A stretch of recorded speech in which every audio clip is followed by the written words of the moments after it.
This is Matthew, host of the Superhero Ethics Podcast, and I've got an ethical question for you. If I'm trying to help you not listen to ads, is it ethical for me to do an ad to help you do that? If you go to our website, theethicalpanda.com, and just click on the join button, for $5 a month, $55 a year, you get to hear all of our episodes without ads. Was I ethical in doing this? Let me know.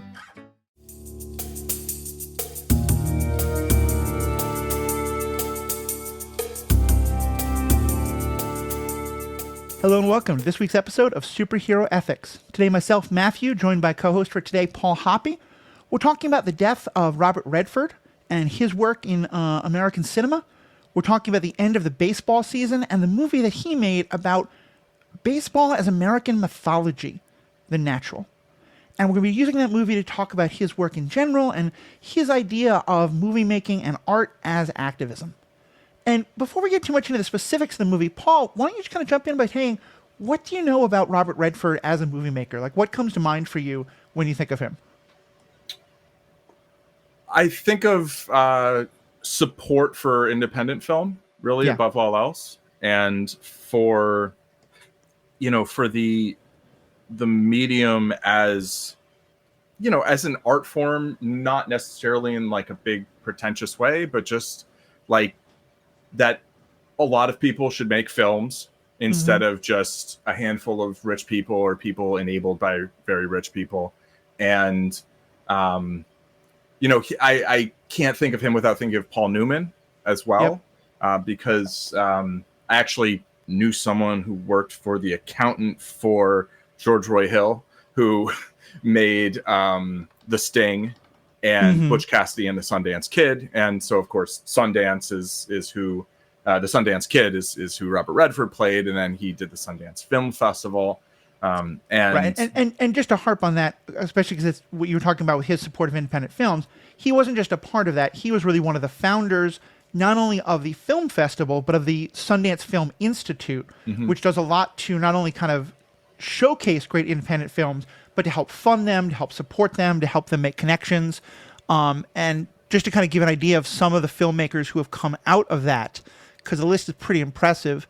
Quentin Tarantino, Chloe Zhao, Miranda Julie, Steven Soderbergh, Ryan Coogler, Richard Linklater, Ava DuVernay, and many more. So just in terms of like the influence he had, and that was not, it was very important to him as a way of kind of breaking out of just the studio system and getting more voices out there. Go ahead. Yeah, for sure. And, and then also I think of him in All the President's Men, which is, a political oriented film, where he plays our friend's dad's friend, and, Woodward. And for those who don't know, it's about Woodward and Bernstein, the people who really broke the Watergate scandal. Yeah.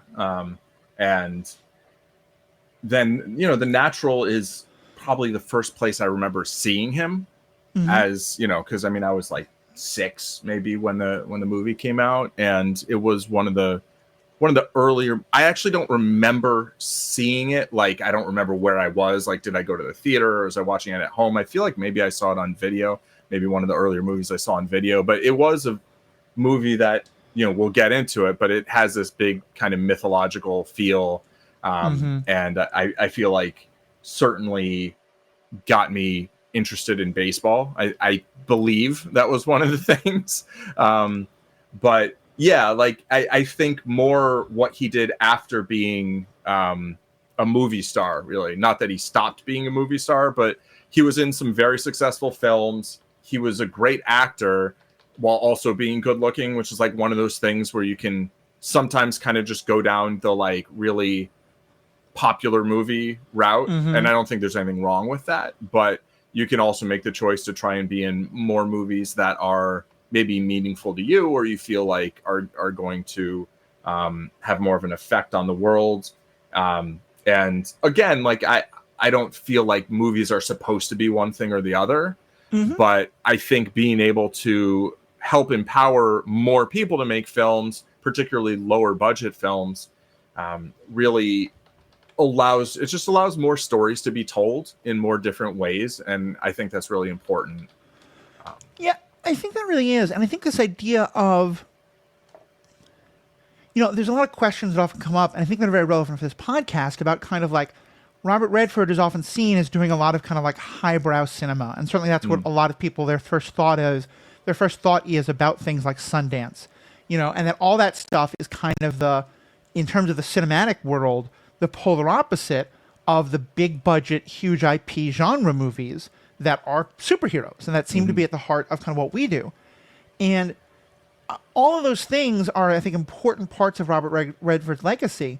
And to me, it's kind of symbolic, I think, of all this, that I think for many people, and I'll admit myself included, I'm now at a point where when I hear Robert Redford, one of the first things that came to mind is his role in a very popular MCU superhero movie, Captain America and the Winter Soldier, where, you know, he plays the kind of senator who winds up being part of Hydra and kind of the main antagonist, the main villain for most of the movie. And I think this was this his only one, or had he been in like a bit part in any of the other movies? I think it was just this one, right?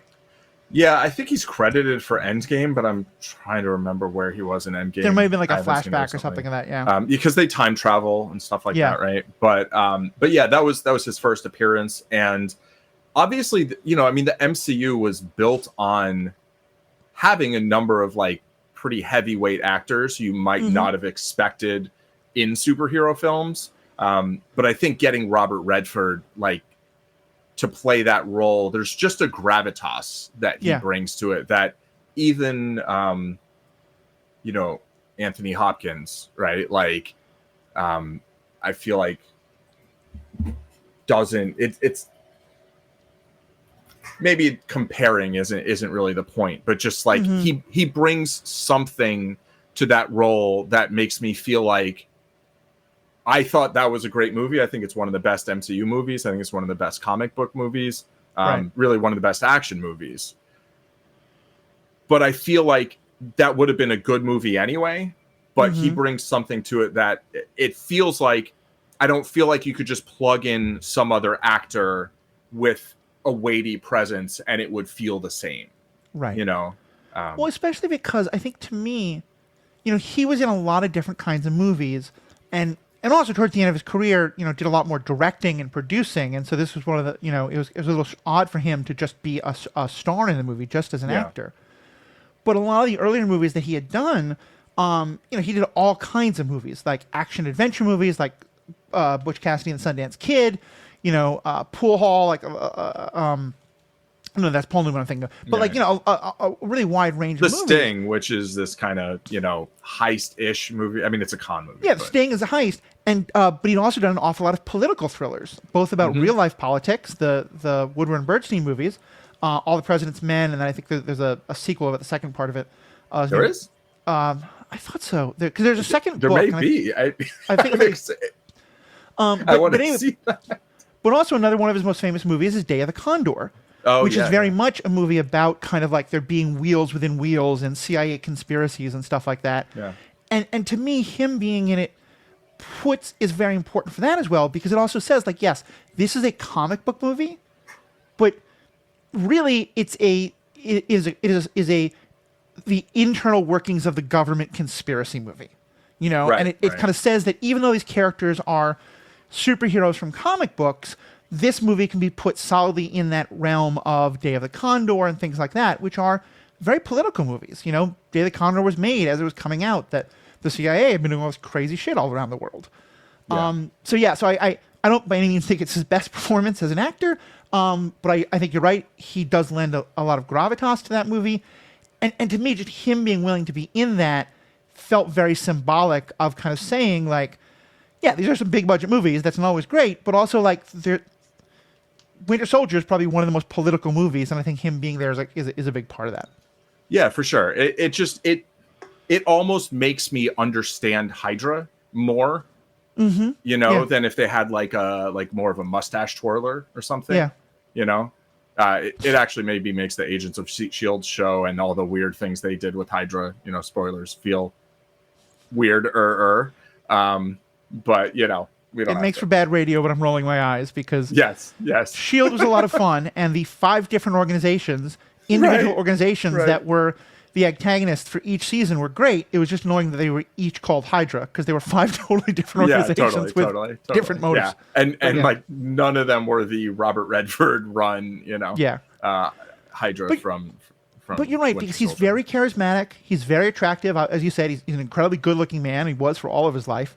And obviously older by the time of Winter Soldier, but still so. And just, he's charming. He's incredibly charming. And you get an understanding of how people could be kind of like wooed in to what he's doing. Sure. Because he does, like, he's that kind of villain where it's not that he's pretending to be one thing and he's totally something else. It's that you're slowly seeing the curtain come up and come to realize, like, yeah, he's really, doing something terrible.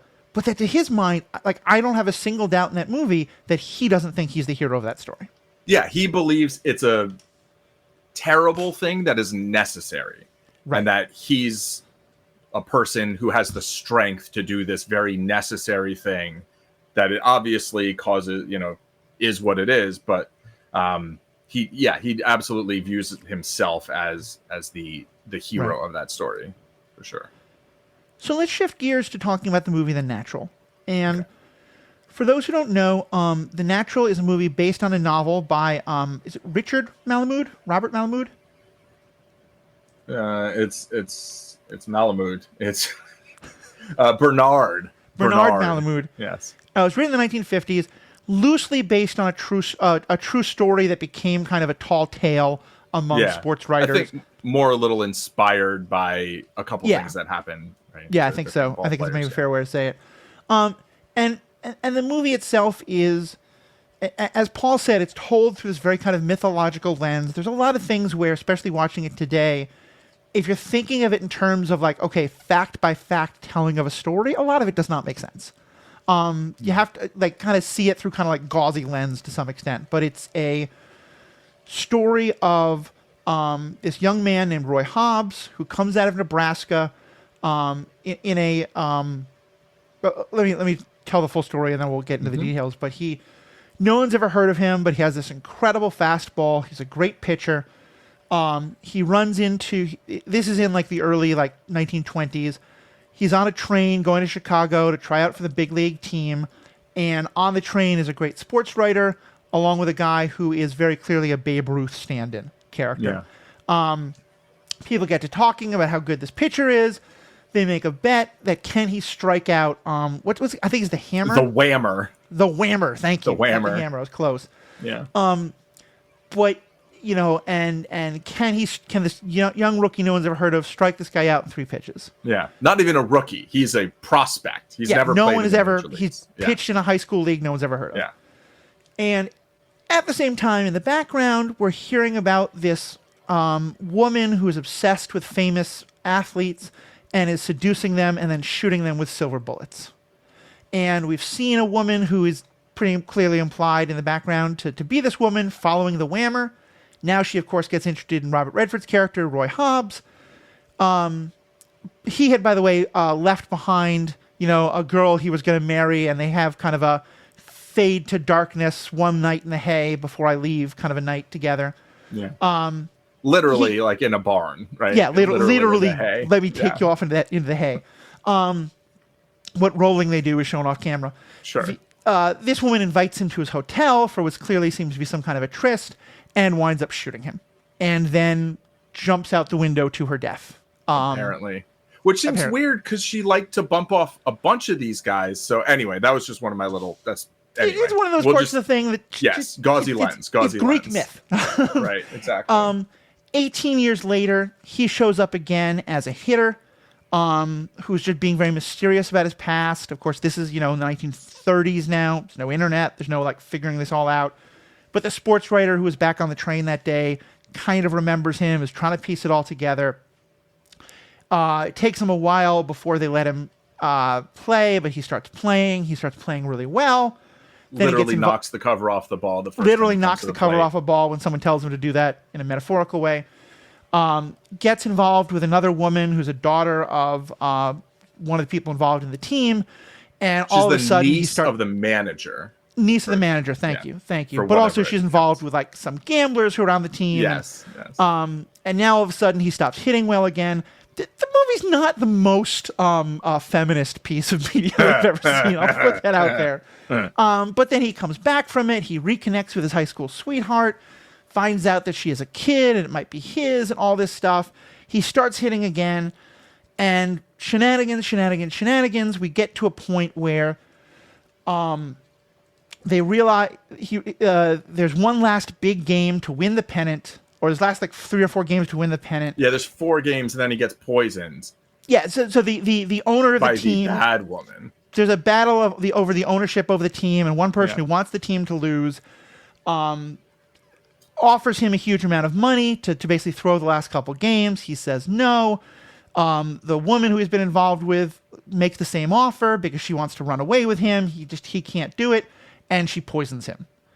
And then in the course of the poisoning being dealt with, the silver bullet is pumped back up out of his stomach, and it's revealed that he has this terrible stomach lining issue that will kill him if he plays one more game of baseball. Probably. Gauzy, because there's no medical sense to this whatsoever, but we're okay with that. And I say this, we're okay with this, but honestly, I think the way the movie's made, you get so swept up in it, but we'll talk about that more in a second. Mm-hmm. And then, so of course, everyone's telling him not to play. He's going to die. He's going to make all these people unhappy. But of course he plays, and he hits the one big home run to win the game at the end, where his stomach is literally bleeding again, bleeding through his shirt. Kurt Schilling in his sock can go stuff it. This guy has a bloody shirt. And he hits the ball so hard that it breaks the lights, and all the lights explode in this mythological thing.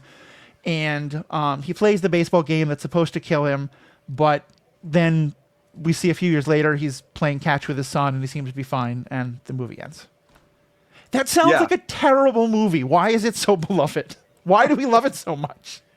Yeah, so first of all, just brief aside, I think I learned about feminism from watching this movie, both the first time and then later talking about it later. Like the idea of the good woman and bad woman, it couldn't be any more overtly, Like, it's part of why it's really funny that she kind of does sleep with him, because Right. Let's get the name of these women, so we're not just saying the good woman and the bad woman. Although that is kind of the way they're portrayed very much. Hold on. Well, it's Iris, as played by Glenn Close. Right. And Memo Paris, which is a hilarious name. Mm-hmm. And Harriet Bird was the woman who was the shooter. And it's very much played by presented, Barbara Hershey. So it's very much presented as a Madonna whore kind of thing. She's Glenn Close. Iris is the sweet girl back home who doesn't dress flashy, but is just, a proper, going to be a great farmer's wife. And Memo Paris, played by Kim Basinger, is very much the 1920s, 1930s femme fatale seductress. She's here to seduce the guy away from everything. And Harriet Bird is very much the first version of that. Yeah. So, sorry, continue the feminism story. I just wanted to place all that. Yeah, no, just I remember the first time thinking back on this movie, I mostly remember the baseball scenes. Yeah, me too. And I remember specifically my mom hating the women's scenes and commenting on them, Mm-hmm. And then I think I remember decades later you mentioning something about the sort of Madonna horror kind of thing that stories do that I hadn't really given a ton of thought to, because so many stories just have one woman in them, but the Smurfette syndrome. And I was when you mentioned it, I was The Natural. It's what I thought of, because there are movies where that whole part of the movie, I had basically edited out of my memory. I had omitted it from, I remembered that stuff happening. Iris literally stands up in this white dress and hat, and the sun beam just shines on her, and then Roy gets a game-winning hit or something, and it just feels like it's just so you could say it's very cliche, right? And you wouldn't really be wrong, but also it is this kind of they're going for this mythological thing. And the funny thing, I think, is that I know Malamud was like, I think this was actually his debut novel, but like he was trying to write like a great piece of literature, not like just a sports story. And it's funny because I basically learned to read like properly by reading baseball books as a kid. Like sports stories were kind of like what got me from struggling with reading after my school brilliantly skipped me past the equivalent of first grade where you like learn the letters. And then reading these John R. Tunis books where his the heroes, the first book in the series is called The Kid from Tompkinsville, which is about this young guy named Roy, who's like really talented. And then he comes up and things don't quite go, the way he wants them to, but then he ends up having, a successful baseball career or whatever. I think as a manager player. But I remember looking up like about The Natural and seeing, I was like, wait a minute. It feels like Malamud took a lot of stuff from Tunis, but then wanted to be like, no, this isn't just a sports story. Yeah. And so like, it feels, watching it, like a lot of that stuff just feels like very pretentious to me. And I feel like the novel, I know you've read it some time ago. I've never read the novel, but and like if you're into things that I think is pretentious, that's fine. I'm not judging you. I don't mean you. I mean one in general. Like whatever, people like what they like. Paul will judge me all the time. He just won't judge you, Mr. Listener. Right, Mrs. exactly. Listener. Yeah. What I will judge is like the pretension. Like, no, this is more important. See, because it's like mythology and it has the Fisher King, and see, because it's like, no, it is what it is. You like it, you don't like it, whatever. It's got what it's trying to put forth as its meanings. But like they took this movie and Hollywood was like, all right, you got all that stuff. We'll put that in the movie.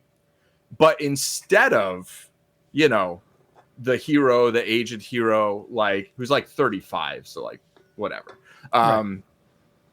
Striking out against young Barry, like literally the guy's name is Young Barry, who's also from Nebraska. The picture he faces in the last at bat is very much him 16 years later. Right, exactly. And Hollywood's like, how about he hits a home run instead? It ends happily, and we have the most iconic most cinematic baseball moment you could ever have. That like, even if better baseball movies are made, which they were, will not be topped in terms of its just cinematic splendor. And I think the ball like travels through the sky and then it crossfades to like his son catching the ball from him and whatever. It's like, it is such a artful piece of cinema. Yeah. That is actually very unpretentious in a movie that has all this pretension that is less artfully cinematic, which is just kind of funny, Yeah. And it does feel like there are so many times when a novel gets adapted or some original piece of fiction gets adapted into a movie, and I'm like, oh, I can't believe they changed that. Oh, that's not the story. That's not. And here I'm like, wow, do I have to give Hollywood credit for like making this better? Like, is that what, Yeah. Like network executives who told Seinfeld, like, you should have a woman on the cast. And then they got Elaine, and it's like, oh, that's a better show than if it was just Jerry, George, and Kramer. Did the network execs say something right? Like here, it's like, I feel like someone with money probably was like, no, we need to have a happy ending because we want to sell tickets. Right. And I like it better because of that. Yeah, I mean, I think if he crosses home plate and dies, that's a very different kind of movie. That would be a bridge too far. There is a death in the movie that is so ridiculous as to appear satirical, but almost kind of works, and we'll get to that in a second. Yeah, it is. It's amazing. I just want to say a few things, though, about stuff you were saying. First, I very much agree with you about the pretension, and I feel like, to me, I do think this is one of the best baseball movies ever made. Not necessarily the best, but certainly up there. Yeah, I think it's like top 5, right? Like, yeah, I'd say so. Easily. And I think the fact that it is attempting to say baseball can be a basis of American mythology, the great American myth, or the great myths of the past applied to America, that says a lot about America and baseball, and that's what I think is interesting to talk about.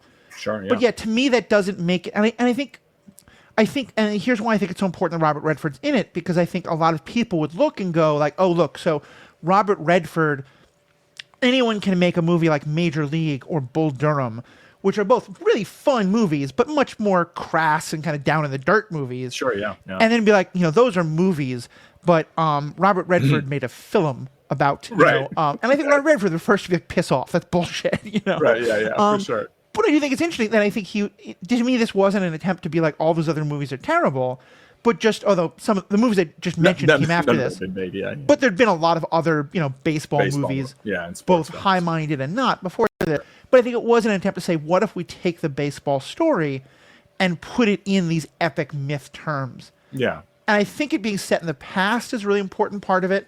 And I just want to go through some of the ways in which it is very clearly mythological. Yeah. First, you mentioned the Fisher King myth. That's a myth from Arthurian legend.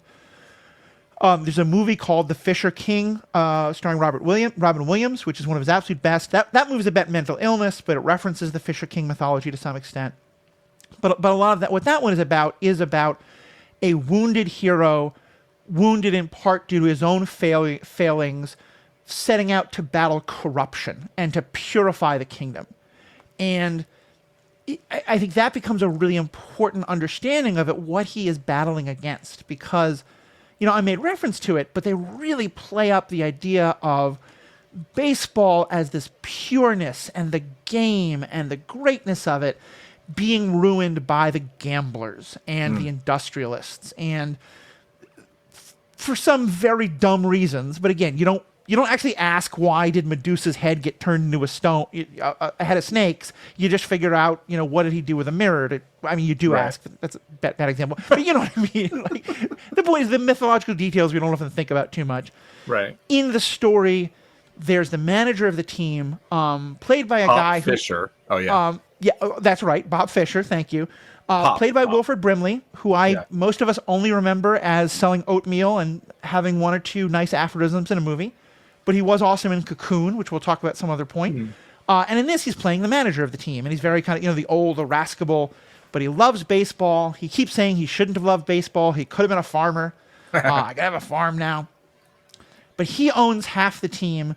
This guy named the Judge owns the other half. Yeah.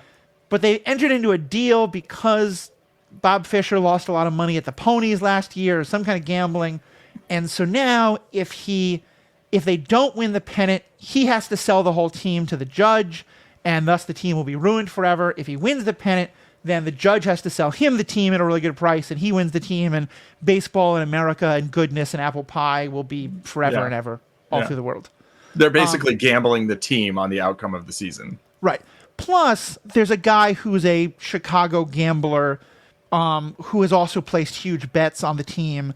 He's been betting, he's basically kind of to lose, and is basically leaning hard on Roy. And that's the corruption. That's the part of the idea here is that his home run will defeat the gamblers and defeat the Judge, and therefore purify the kingdom.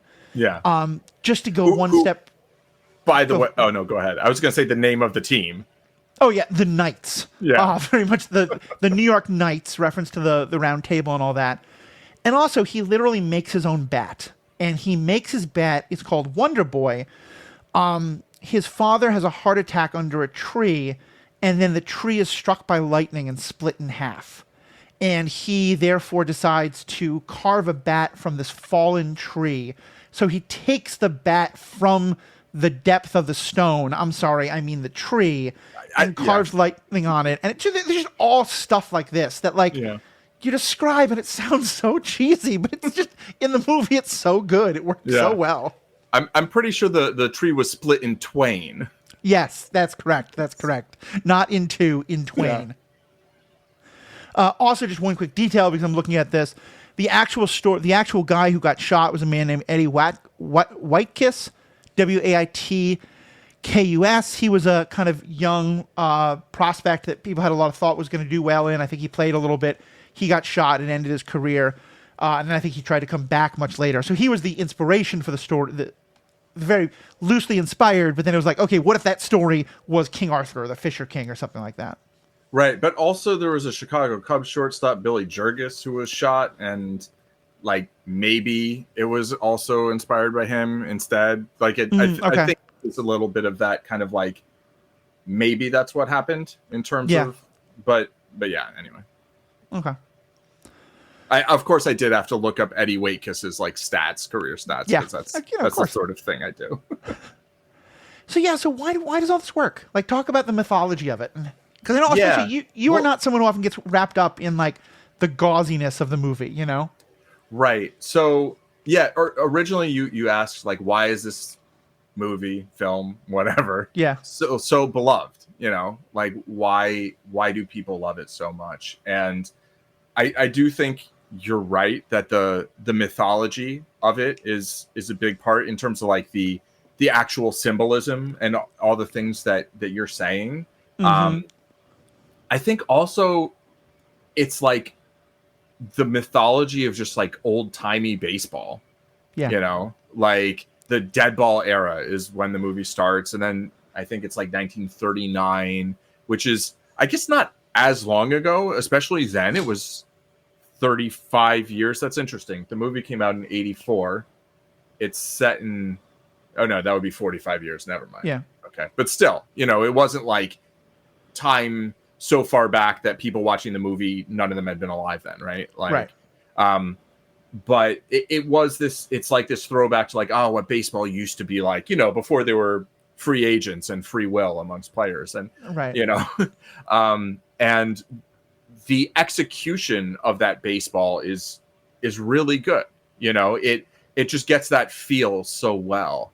And I think there's something mythological, I mean, about sports in the first place, but especially about like old time sports where you see, you know, the old time uniforms and the bags that are actually strapped down to the ground. And I know they used some stadiums in Buffalo, New York, you know, which are like older minor league stadiums or whatever that, you know, still have that feel of the stadiums from way back, that they just look different from today's stadiums.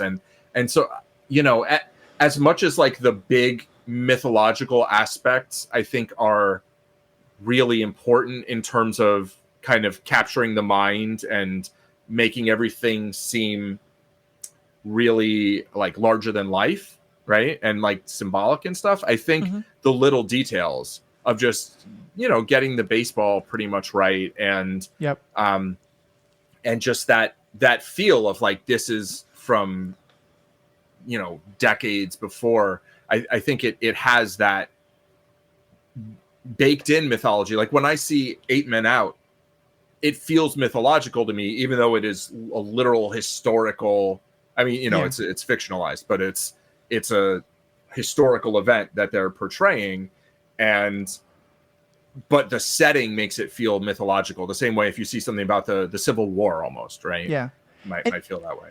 I'm really glad you brought up 8 Men Out, because I think it's important to understand that around this time of the early to mid 80s, there are 3 baseball movies made that are all about this time and are all very much about the purity of baseball being ruined and debased by gambling.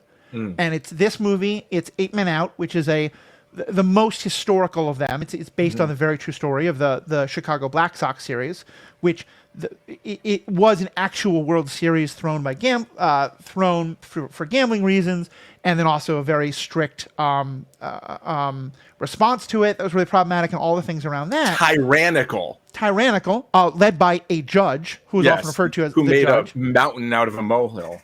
Yeah, Mountain Landis. Not a molehill. It was more than a molehill, but you know, I just needed something with the mountain. Yeah, he put a mountain on that land. And the last being didn't even have shoes. Oh, sorry. Yeah, the last being Field of Dreams, which is even more explicitly a mythological movie, but that one's about a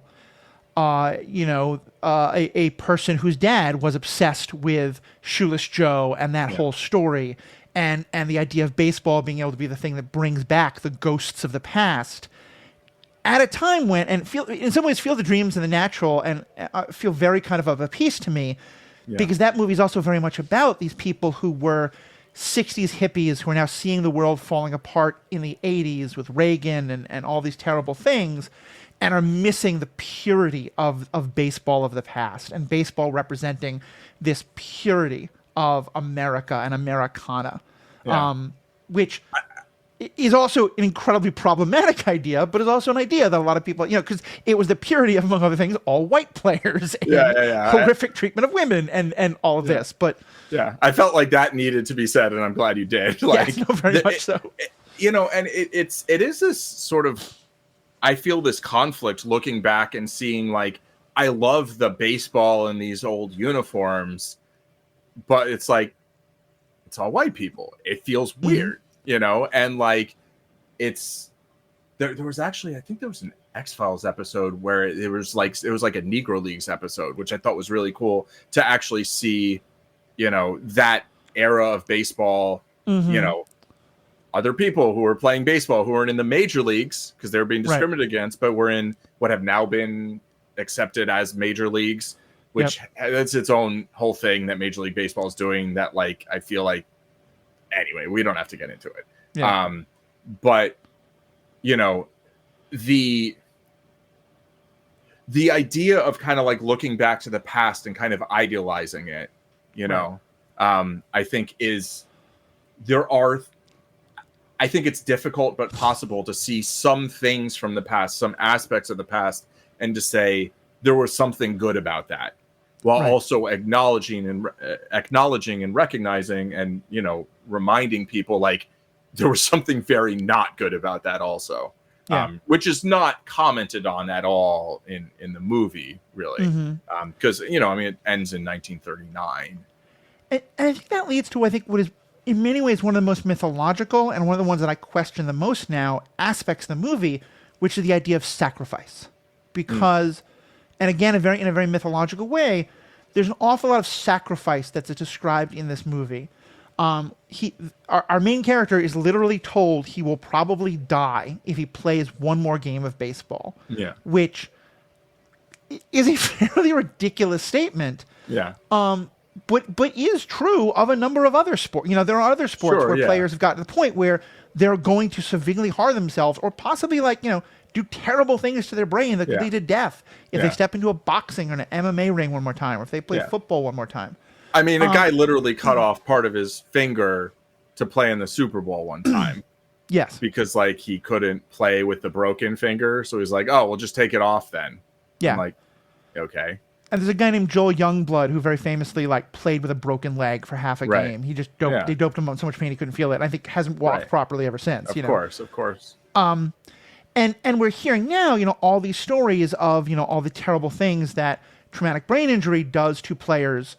Not to mention so much of the opioid crisis being started by people who, get prescribed opioids in high school, football, and especially cheerleading, because they get these bad injuries and stuff like that. Yeah.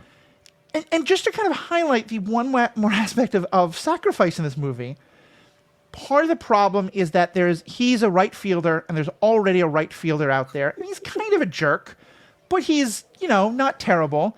He's also the current love interest of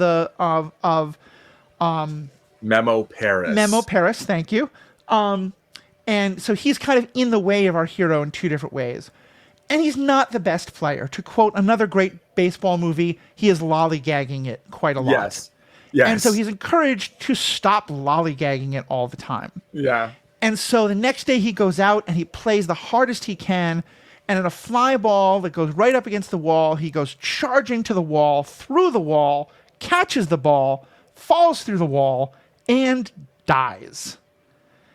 And I have remembered this baseball scene, and for some reason I thought this was in a satirical movie about baseball. Like Major League, right? Like that would be like Major something League. Truly ridiculous.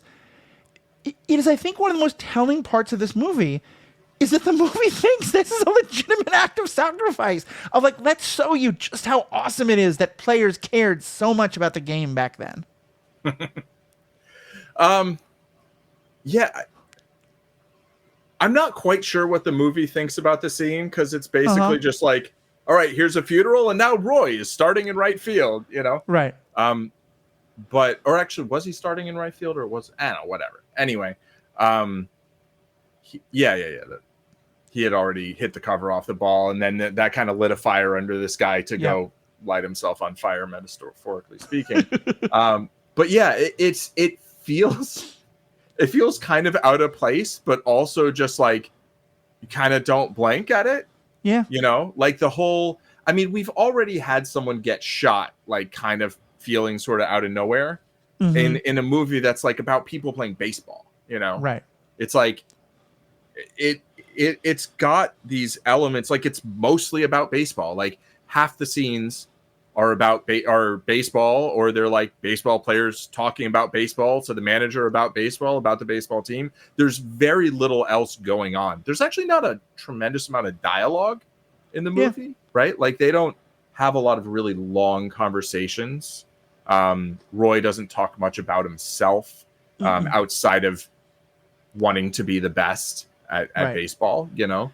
There's this kind of like, I think the B plot of the movie is, will the sports writer, who's played by Robert Duvall, figure out Roy's past? And like, I mean, Roy was a 19-year-old kid who got shot. Like, I don't think this is really his fault.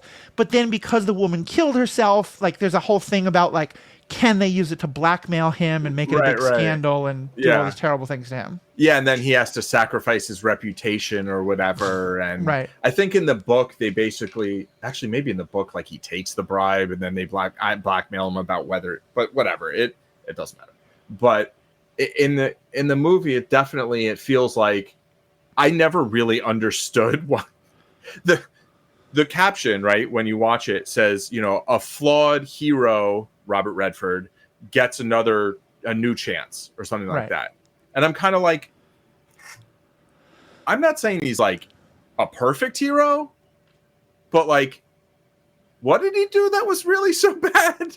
Yeah. Like, I know he had like unprotected sex when he, you know, with his like hometown sweetheart, and then left and didn't come back, and like maybe was gonna hook up with this other woman, and like, okay, that's not great. He did say like, wait for me, I'm gonna send for you. Yeah. So like, but yeah, again, like not cool. 19-year-old is unfaithful to the girl back home is not to me a death penalty offense in terms of failed morality. It's not one of those like deeply flawed individuals. It's just like, okay, you know, that's not great. But then like he gets shot, and he eventually says he had been in the hospital for like 2 or 3 years or something, which is a long time to be in the hospital in the 1920s. I think there was some sort of depression coming around sometime not too long, you know, and like, you know, the world was what it was. And like, you know, he kind of bounced around, and like, then he becomes a big star, and he like hooks up with like, you know, this other woman who's like bad news, but like also like, is that like really bad? Like, is that not okay? Like, you know, it just feels to me like, you know, the phrase flawed hero, I feel like usually, and maybe that's sort of the difference between 80s movies and more recent things, you know, where like, this is what passed for a flawed hero then, as opposed to like, now it's like, you pretty much have to have killed someone, maybe 2 or 3 someones, you know, and I understand. Yeah, go ahead. Just to be clear, because I think a lot of us probably don't pay any attention to sports ball, there are numerous players in major American sports leagues who have killed people. In some cases, spent time in jail for that, and then been returned to the playing fields. So just so we're clear, that wasn't hyperbole. Right. That's where that would be more of a flawed hero to me. You know what I mean? Well, but I think that's really the point that I was kind of getting at with the sacrifice idea. Because you're right. Like, to me, I probably watched this when I was a kid. I was like, oh my God, he loves baseball that much. That's wonderful. I watch it today and I'm like, dude, get the fuck back in the hospital bed. What are you doing? This isn't worth it. Right. And then I think more about the context against which this is told, because if you listen to an episode from not that long ago, Paul, and also from other episodes, Paul and I talk about, we grew up in the mid-'80s. We both became baseball fans pretty quickly after this movie was made, or in some cases maybe because this movie was made. Came out in 84. The Mets got a pretty darn good team in 84, very good in 85. I think I started following baseball around then, Paul a little bit later. And then in 86, they won the World Series. And in 86, one of their best players was a guy named Nails. He played that way because he was hard as nails. And we always talked about how... Called Nails. Say again? Called Nails. Yeah, he was named Lenny Dykstra. Called Nails. Yeah. Called Nails. And because he would go charging into walls, and everyone loved that about him. And in 85, there was an aging player on the team named George Foster, who'd been incredible on the Big Red Machine of the Reds in the 70s. And he made a comment that he's not going to do that because he doesn't know how helpful he can be on the team if he's on the injured list for 3 or 4 weeks. Which is a perfectly rational, let's not try to kill ourselves playing this game. Yeah. But made him hated in the sports pages. Yeah. And, you think about that today. And played into some of the more racist narratives too, just as very much, Lenny Dykstra being white and this guy being black. George Foster very dark skinned black in a way that really scared people because of racism and colorism. And then I also think about the other big stories that come out around this time, which again very racially tinged, that Paul and I have talked about how players were using cocaine. And Keith Hernandez had some of this come up with his cocaine use in the early 80s, and especially in 82. But then especially in 85 and 86 and 87, there's a lot of stories about Doc Gooden and Darryl Strawberry using cocaine, having to go to rehab, and just the hatred of them because of that, this huge fan backlash against them, which is very racist, but I think also is very much kind of a reaction to the mythology, because what they were doing was they were dirtying up the purity of the sport, both in terms of the drug use, but also in terms of the and it's not that much later that Pete Rose and his betting gets talked about. The steroids comes about 10, 15 years later. But all these things are about ruining the purity of the sport. And also not to mention just the whole idea of players wanting to go chase the money instead of playing for their team their whole lives the way they should, which I'll add more to that. But I just want to pause there kind of talking about your take on this idea of the purity that this movie and Field of Dreams and 8 Men Out are all holding about to baseball of the past, juxtaposed with the baseball of the 80s that comes immediately after it and how that was all seen. Yeah. I mean, the one of the more not super recent, but maybe 20 years ago books about those 86 Mets was called The Bad Guys Won. Right. And not just because of, Doc and Coke, but because of, they were big drinkers. They trashed planes and hotel rooms and played pranks and not that necessarily any of them killed anybody, right. but that the reality of this winning team was this more gritty, not like goody two shoes or not like a clean image, like the Yankees are always trying to put out there. And, this not belief in this purity of the sport. Yeah. And I think I did kind of grow up with this, not seeing it mythologized in a way, the natural was the natural, right? But but I was aware that the 86 Mets, I didn't know about all the stuff, but the Coke thing came out, but also they got in 4 fights during the regular season, Yeah. 3 of their players were suspended for getting into a bar fight with undercover cops in Houston. And I think one of them was a Yale graduate, and it's just the whole team. It's it didn't matter with the, this detail shouldn't matter, but of course did, especially then. It wasn't just a bar, it was a strip club. Oh, I didn't. Yeah. Yeah. Right. Yeah, exactly. And so it's I feel when I first started watching baseball, when I watched The Natural, it has this mythological sort of idea of it. And then there was a certain more gritty realism to the first team I really followed. And I always liked that more, Yeah. I love these big mythological moments like Mookie Wilson fouling off pitch after pitch after pitch and then a slow roller up along first, Right. Those moments have they don't need anything extra. They don't need some purity. It's just what happened on the field to me is the part that's can be beautiful, can be excruciating, depending on which team you're, whose clothes you're wearing, But for for a long time, I wanted to write either an essay or a book. I'm always talking about, oh, this thing I might write, this other thing I might write. But I have like a title. I've had a title for like, if I ever write a book about baseball, the title would be I Have No Heroes. Yeah. And it would basically be about Dwight Gooden and how he was my favorite player. And like I had his, things up on my walls. And I thought he was a great player. And I really appreciated him as a person. And I didn't care that he'd like had this whole Coke thing. But like to me, I really appreciated seeing him go through that, not through, whatever suffering and whatever negative aspects there were for him, but just seeing someone who was this larger than life, literally 100-foot mural right down the block. Right. Like just be a human, and like, see, this is a person who is able to be great at this sport rather than have some kind of fake idea of perfection and try to hold someone to that standard. Yeah. I mean, it's kind of like the DC demigods versus the relatable heroes of Marvel. And it's yeah, funny which because people say, but then like, I feel like Batman's a guy. Anyway. I agree with you. And I think that's so true. And it's funny also because I think in many ways, like Doc Gooden's story is the natural in some ways because he has this incredible talent. He's an incredible pitcher.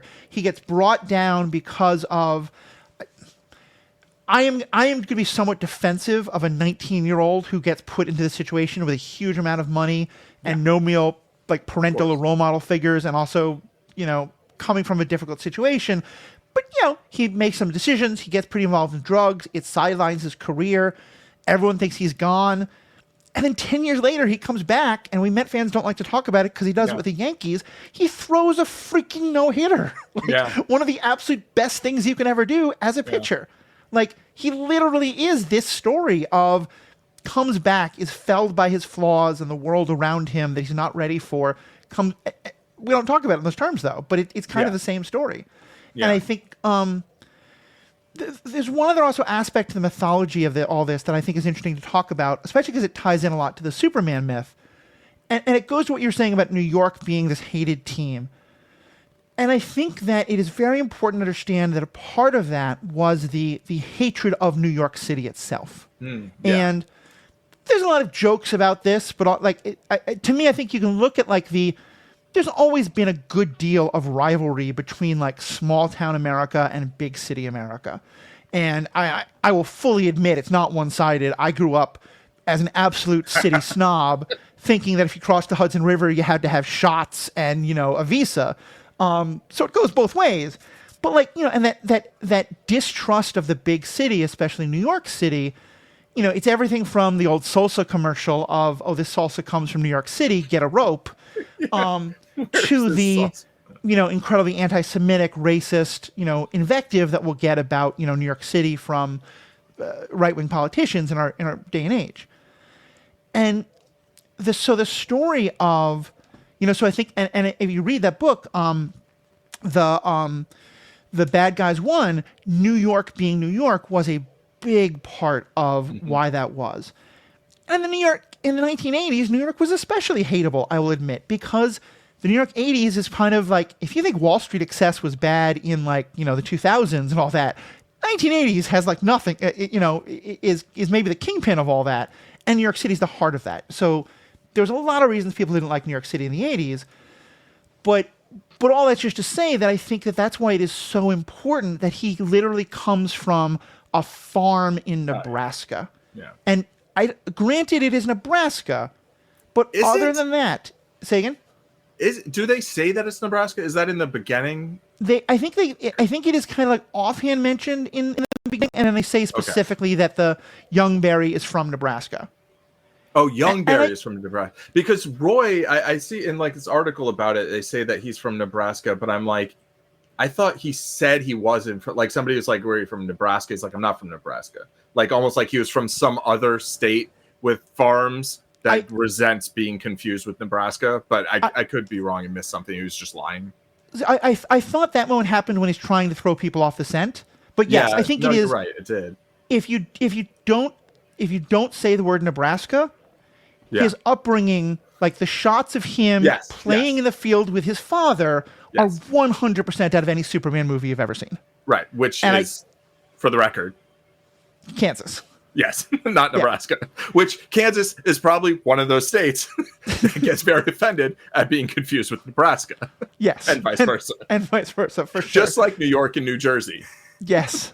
But yeah, do you get that kind of like it especially like this movie's made before the big boom in comic book movies.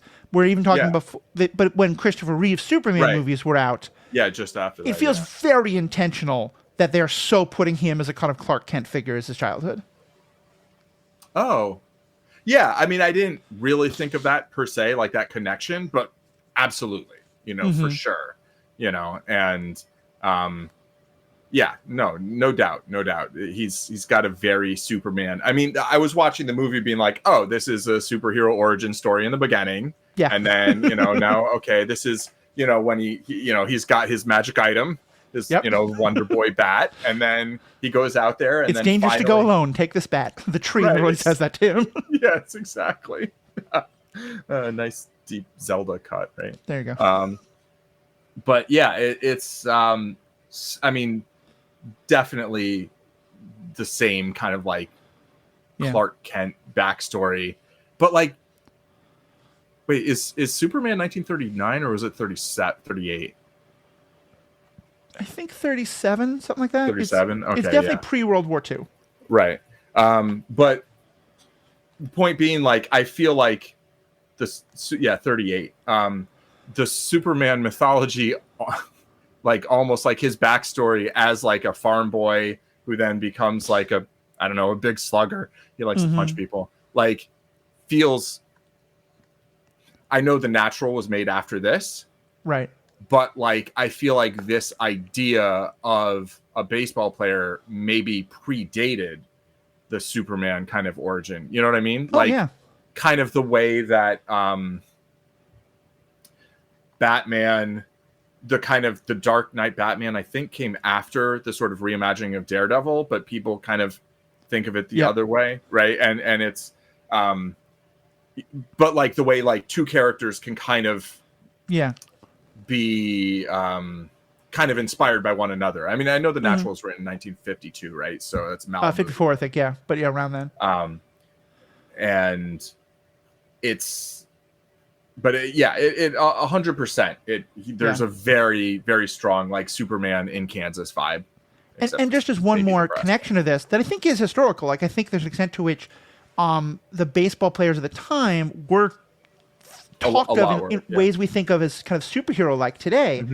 Robert Duvall, his character is not only a newspaper reporter, but does illustrations. Yeah. And the illustrations he makes of like the moment when the 19-year-old phenom strikes out the whammer, or vice versa, they look like they're right out of comic books. And for sure. I think Jessica Plummer was on with us. I think there were like comic books about sports players, back in the day. Yeah. The way there is kind of like sports anime today in Japan and other places like that. Yeah. So. And comic books. Yeah. Sports very much books. So. Very much so. Yeah. I mean, anime being a Japanese form of basically the comic books. Yeah. Animated stories for sure. I think the last thing I wanted to bring up, just in terms of how I'm thinking about this movie today, and especially with its mythology of baseball and all that.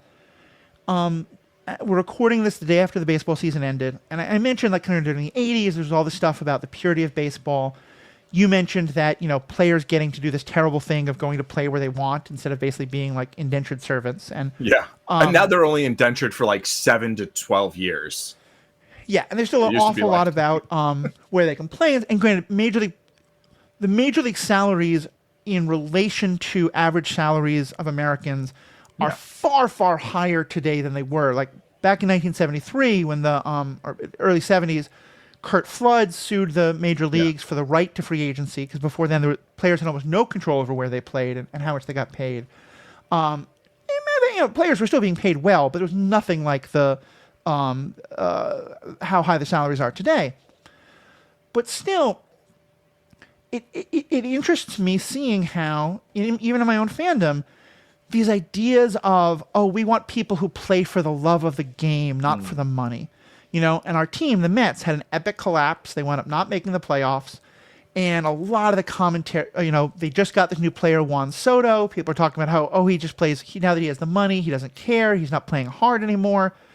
This is a guy who was in the top 3 in both RBIs and runs scored in the league. Like, he was so good this year. It's hard. He was amazing So this year. good. Like, So you're good. supposed to score runs. You're supposed to drive other people in runs. Yeah. Only 2 people were better than him, and neither one of those. And they weren't the same 2 people.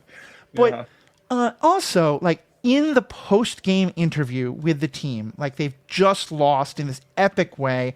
They had a chance to make the playoffs, even though everything had gotten screwed up, but they still failed.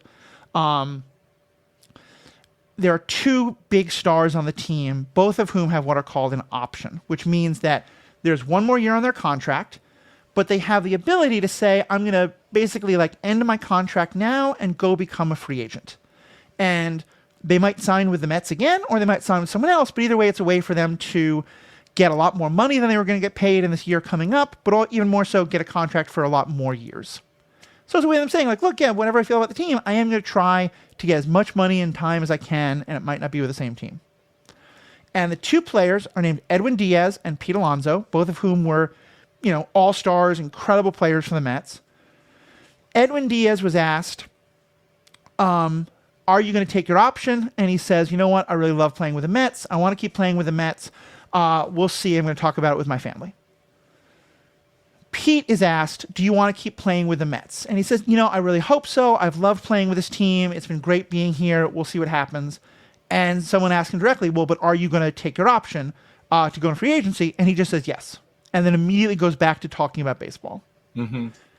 The degree to which fans have been excoriating him and saying so clearly, Edwin's a team player, but Pete just plays for the money. Like, it just is, it's funny because I love this movie about the fantasy and the mythology of the purity of the game. But it's a myth. And I'm seeing the way in which it is, it's everything from the people being like, black people don't belong in baseball, queer people don't belong in baseball, women don't belong as coaches or reporters or all this. And also people want to have this myth of the player who just loves the game so much that they don't care how much money they make, that they don't care that they're putting their health at risk. They're going to go out and win a game for you, the fans. And, Pete clearly is so broken up over the Mets losing. And I think would love to still be but like, he was asked a question. Pete is not very good at prevaricating. If he had decided that he was going to take the option and he tried to hide that, it would not go well. So he just answered a direct question. Yeah. Honestly, clearly tried to talk more about baseball. Yeah. And fans have decided he's the worst player ever because all he cares about is the money. Also had a great season, by the way. Also had a fantastic season. Okay. Yeah, so I didn't actually watch any of the post-game interviews or any of the game, but I'll say for like I like the Edwin Diaz answer, not so much I don't think it would be appropriate for Pete. I think the way to handle that, if you don't want to talk about, I think it's totally legit to say, we just got we just got knocked out from being in the postseason. I'll answer a question like that another day. That's not a question for today, but like, if you want to say yes, because the answer is yes, that's fine. Yeah. Also, he's under contract for 1 year, $24 million, and will almost certainly get substantially more than that in free agency. Edwin Diaz is actually under a contract for 2. His opt-out is like, he has basically 2 years for $40 million, $20 million each. And he's a relief pitcher. I mean, a fantastic one of the best ever, but he actually has a financial decision to make too. Do I think I can get better than this? And then if the answer is yes, then he has a personal decision. Do I want to stay here anyway, even though I think I might be able to get more? Right. Whereas, and then he could say, yeah, I want to stay. Whereas if the answer is no, I don't think I can get better than this, it's like, you could just say, oh, I just wanted to stay with the Mets. And it's like, whatever. Right. Whereas Pete, it's like, come on, we know he's going to get more than 1 year, $24 million in the offseason. We don't have to go into all the details of like the there's a lot of other podcasts for qualifying offers, but the fact that, so, okay. When you say fans, like referring to like fans giving Strawberry and Gooden a hard time, and here fans giving Alonso. I think it's important to point out. I don't fault you for not pointing it out right away, but like I think it's important to point out it's like some fans, and like more specifically some very loud and very obnoxious fans, right? Who just are angry because their team lost and they want to yell at someone, or they're racist, or they're whatever it is, right? Yes. And they're just very mad and they're directing their anger that way. And like in anything else, the person who's not really that bothered by it doesn't call into the talk radio show or write letters to the editor of the sports pages in the 80s and doesn't go on Twitter and TikTok about it today. Exactly. 100% agreed. There could be like a second order effect of like people being like, well, I heard what people are saying about this, and I just want to say Pete's been a great Met, and he has the right, he's earned the right to go and get paid. Hopefully he'll come back and play with the Mets, whatever. Yeah. But like, the absolute thankless kind of like just the lack. I don't know if it's like lack of gratitude, because like there should be gratitude or something. Like maybe there shouldn't be, but like if you're a fan of a team, it's like these are your boys, Yeah. It's like, really, you're gonna go and like throw shade on them just because like they said something you don't like? Like that's not like deeply offensive, Like you're hurt that maybe all the Yankee fans who said terrible things about Soto because like he took more money with the Mets, but like really just because he left them. Yeah. They wanted him to stay and he left them. So they're saying all sorts of bad stuff about their ex-girlfriend, even though they don't really believe all of it. It's like, this is what a lot of people do, right? They like, and like a lot of Mets fans said about Strawberry and Gooden when they went to the Yankees. Like for sure. Not entitled. Not us. No, I actually, the only year I ever rooted for the Yankees was 96, because I had given up baseball and I was like, oh, Strawberry and Gooden are the Yankees? That's pretty messed up. But you know what? All my long-suffering Yankee fan friends who've never seen them win a championship, good for them. They got this scrappy little team with ex-Mets. I'm happy for Doc and Daryl. And then they went and won more and more. And I was like, okay, cut it out, guys. We're done. That's too much. We're done here. Arsenal, you've won enough. It's okay. Now, yeah, exactly. You've become very obnoxious now. And just to pull all this back, I think for me it kind of puts a capstone on where I feel about this movie, in that in the same sort of way that like I will love a good King Arthur story. And if a person pulls a sword out of a stone and says, cool, I'm here to rule, I'm like, no, thank you. Yeah. And the same way, I feel like I like getting to spend some time with this idea of, I like mythology, and I like the idea of saying, what if in America, in ancient Greece, mythology was this. In England, it was knights and round tables, and in America, it's baseball. Yeah. And I love that as a storytelling exercise. Yeah. And I absolutely don't want to go back to the baseball of this time. No. And I think a lot of the ideas of the purity of baseball of the past and of sports of the past becomes really problematic when it's applied to actual things. And it's interesting how almost none of these movies are really about the fan. Well, except for Fever Pitch, and we talked about that a couple weeks ago. Which is totally different. That's like the opposite. Yeah, because I think the thing that's at the heart of a lot of this stuff that we're talking about in terms of the fan is a sense of entitlement, of a sense of, I give you my fandom. Right. I give you my money. I pay for season tickets or the network I have to pay to watch, or I sit down and I watch your game 162 times a year. So therefore, I'm entitled to this thing from you. Right. And yeah, it's awful. Yeah. I agree. I will say, as far as love of the game, there's a scene at the end of 8 Men Out where, what was John Cusack's character? I forget who he's playing. Billy something. Yeah, he's a person who was one of the 8 on the Chicago White Sox, but who did not. Eddie Haskins. No. Right. Is that it? Yeah, we can. It's Eddie something. But anyway, the point is, Paul's gonna look up the name. The point is, though, he was in a conversation with the gamblers. He knew about it. He fought against it. He tried to convince people not to throw it, and he clearly played his best. He never threw a game. but he didn't rat out the other players. Yeah. And so he was one of the people who was banished, and it utterly broke his heart. And both him and his family have spent decades trying to get him reinstated to baseball. Yeah, Buck Weaver. Buck Weaver, thank you. Yeah. And he goes to some semi-pro game in New Jersey, like just because he's a baseball fan, you know, and he just goes to this baseball game, like not a Major League Baseball game. It's in New Jersey, and there's this guy named Brown playing, and he's like, "That's shoeless Joe Jackson," and he's just playing in this semi-pro whatever because like.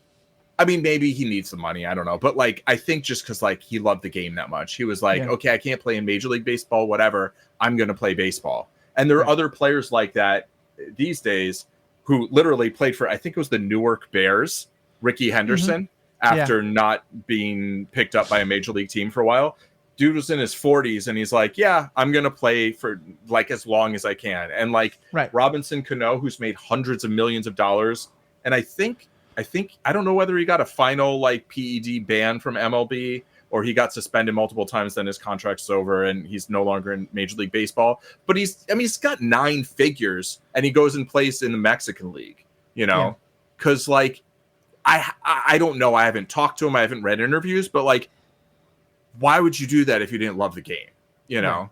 And I just think a lot of players love the game and they're still going to go and take the most money usually, right? And that's fine. But like other players don't love the game as much and they just were good at it. And then they're like, oh, this is a way to be. It's like, do you think every doctor felt like being a doctor was like their calling? Or do you think they thought it was a good paying job? You know, it's both. Some of both. And some, like, I mean, my father went to law school to be a civil rights lawyer. Right. And then he realized insurance law paid an awful lot more, you know? Right. Yeah, exactly. And so I think being so like judgy about it is like, you know. Yeah. Even if Aaron Judge did take less to play for the Yankees. And I will say one last thing about that, which is that a number of years ago, I went to a place called Punta Cana, which is in northern Dominican Republic. And, you know, we were at a resort. I will not hide that in the slightest. It was one of those places where it's all inclusive. It's fantastic. There are some who will say that it brings an awful lot of money to those areas in terms of jobs it provides. There's big poker tournaments there. Other people who say that it's really exploiting those areas. I'm not going to get into that argument. There's probably some good arguments to be made on both sides. But I do know that certainly, like, it's not fantastic when like all the money is going back to American companies like Club Med or whatever. There though, there's a big statue in the middle of town to Sammy Sosa. Because Sammy Sosa was one of the first incredibly successful and incredibly like rich Dominican baseball players. And most of those resorts in Punta Cana were built largely with money from him and from a lot of others. And I'm sure they're continuing to extract great amount of wealth and to make lots of money from it. I'm not saying that they're losing money by any means, but it was kind of a reminder to me of like, oh, there are people who come from very poor areas who are getting this incredible amount of money and then using that money to try and like go back to their areas and do things with that, you know? And we can talk about, you know, how people use their money, but there's an awful lot of, you know, things around the country or around the world where sports stars who've gotten incredible amounts of money have then used it to try to better the communities that they're from or just communities that they live in now or whatever it is. There's a Roberto Clemente Award, I think, for players who have made the biggest kind of impact off the field doing stuff like that. Not always just about money. Sometimes it's about volunteer or using your name or whatever stuff. But, right. And do you know the specific story with him about why that is? Did he die in like a flight delivering aid or something? He was one of the. I think he was either the first or one of the first Latino baseball players who was Puerto Rican. Yeah. But very much like stayed in contact. And there was a terrible earthquake in Puerto Rico, I think in the 50s. And he went back and was basically like bringing aid. Yeah. And there were some reasons why it was like a dangerous flight to take, but he wanted to do it to help. And then the flight crashed and he died. Yeah. So he literally gave his life to help try to give back to his community. Yeah. Yeah. Which seems like, dying sucks, but it seems more heroic than running through a wall. Yeah. Just Very true. You know, like that's a mythological, legendary, heroic baseball player. Yeah. I think. Yeah. All right. There's so much more I can say on this topic, but I should get going. Yeah. But this has been great. As always, thank you so much. Fans, what do you think about Robert Redford? What do you think about The Natural and everything we've had to say on our very long, meandering discussion that has been therapeutic for us, at least myself, certainly, and had a lot to say about baseball and economics and mythology. Let us know. All the ways to contact us are in the show notes. On behalf of Paul and myself, thank you so much. May the force be with you.